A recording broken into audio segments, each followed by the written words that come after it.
começou a vida dele, casou com 22 anos, não, 30 e poucos anos. E veja bem, ele é de 1914.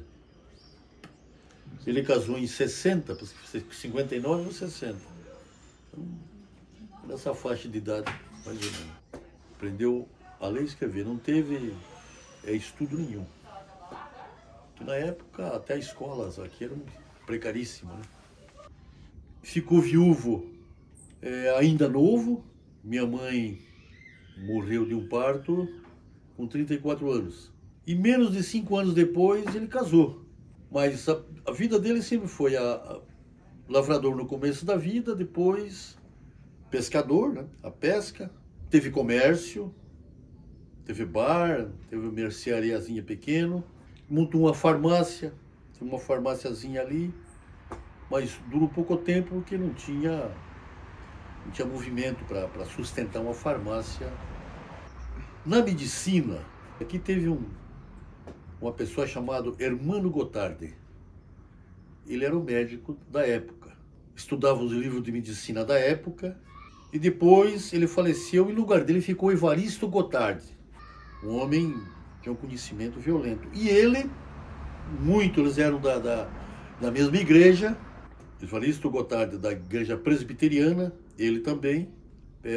O Evaristo Gotardi cedeu para ele alguns livros, e ele também adquiriu livros, e aí ele começou a me indicar no Icapara, que naquela época não tinha médico em Iguape, não existia. Existia a Santa Casa de Misericórdia, que chamavam de médico, que era o seu Agostinho, eu não lembro o nome completo dele, mas sei que era Agostinho. E o Agostinho era um enfermeiro, mas ele atuava como médico, porque não tinha médico no hospital. E Sidney Chabariberi, que era o farmacêutico que atuava como médico no início dos anos 50. Ele, inclusive, teve aqui uma moléstia, parece que era o tifo, não lembro bem se era o tifo. E ele, estudando os livros, ele encontrou um remédio para cura, que seria o antibiótico, né? Era tifo. E ele teve sucesso, conseguiu curar em Icapara umas 3 ou 4 pessoas. E nessa época ele sofreu uma sanção porque ele era político, vivia envolvido em política. Mas política na oposição. E na época, os políticos na época denunciaram ele, foi chamado no Ministério Público. Aí ele deu as explicações dele, informou de que forma que ele passou remédio, receitou remédio, e aí o remédio estava correto, estava dentro da ciência medicinal da época, né? E fui absolvido. Mas ele atendeu a Icapara nesse sentido até ele ficar doente. Porque você sabe, Icapara sempre teve carência de saúde, né? No começo ele preparava homeopatia. Foi o que ele aprendeu com Evaristo Gotardi. Quando Evaristo Gotardi já não podia, estava doente, emprestou os livros para eles. E depois ele adquiriu mais livros. Inclusive, quando ele morreu, ele tinha bastante livros de medicina. Então, depois foi com base na medicina. Abandonou a homeopatia, né? Era com base na medicina, remédio, farmácia. Mas lá, de vez em quando, ele ainda aplicava medicina. Aliás, a homeopatia. As pessoas na época acreditavam muito na homeopatia, né? O chá, né? Remédio caseiro. Isso aí ele também receitava bastante. Mas remédio mesmo da farmácia. Na segunda vez que ele foi candidato a vereador, que foi em 63, nessa eleição que o Carlos Fausto Ribeiro foi eleito, ele ficou como suplente, ele não se elegeu. Mas assumiu por diversas vezes. Sempre um vereador, ele era primeiro suplente. Então sempre o vereador se afastava, porque naquela época o vereador não tinha salário. exercia o mandato de graça. A Câmara era formada mais pelos empresários da cidade, comerciante. Então, sempre um se afastava, ele assumia. Então, assumia por diversas vezes a Câmara.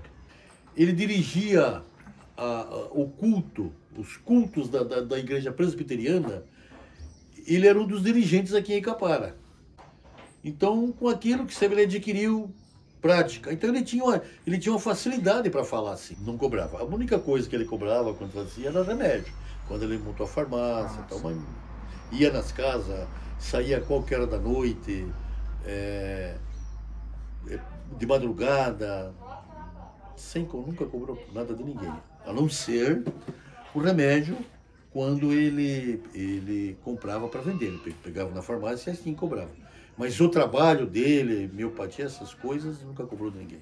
Ele pescava, o pessoal pescava com as redes dele, então se manteve também. Minha mãe foi o seguinte, o meu irmão Cláudio, ele nasceu com mais de 3 quilos. E o parto foi normal. E quando foi lá, ele nasceu lá pelas 11 horas da noite, quando foi lá pela 1 hora da manhã, mais ou menos, ela teve uma hemorragia. E na época, meia-noite apagava a luz em Iguape. E meu pai foi procurar primeiro o farmacêutico, que era Adélio Fortes. Adélio Fortes não atendeu. Aí ele voltou. E a hemorragia está muito forte. Aí ele foi procurar o Sidney, que era amigo dele, Sidney Chabariberi. O Sidney atendeu. Já vou. E ele foi correndo. Enquanto o Sidney se arrumava para sair, ele foi na frente.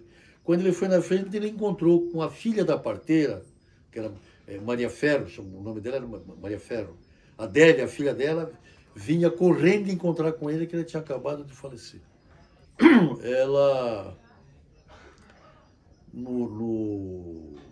É um troço incrível, sabe? Depois, eu era criança, eu tinha 11 anos de idade.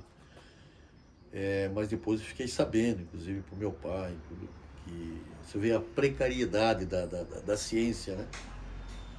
Quando a hemorragia ficou forte, eles começaram a colocar tijolo nos pés da cama para erguer as pernas dela para ver se estancava.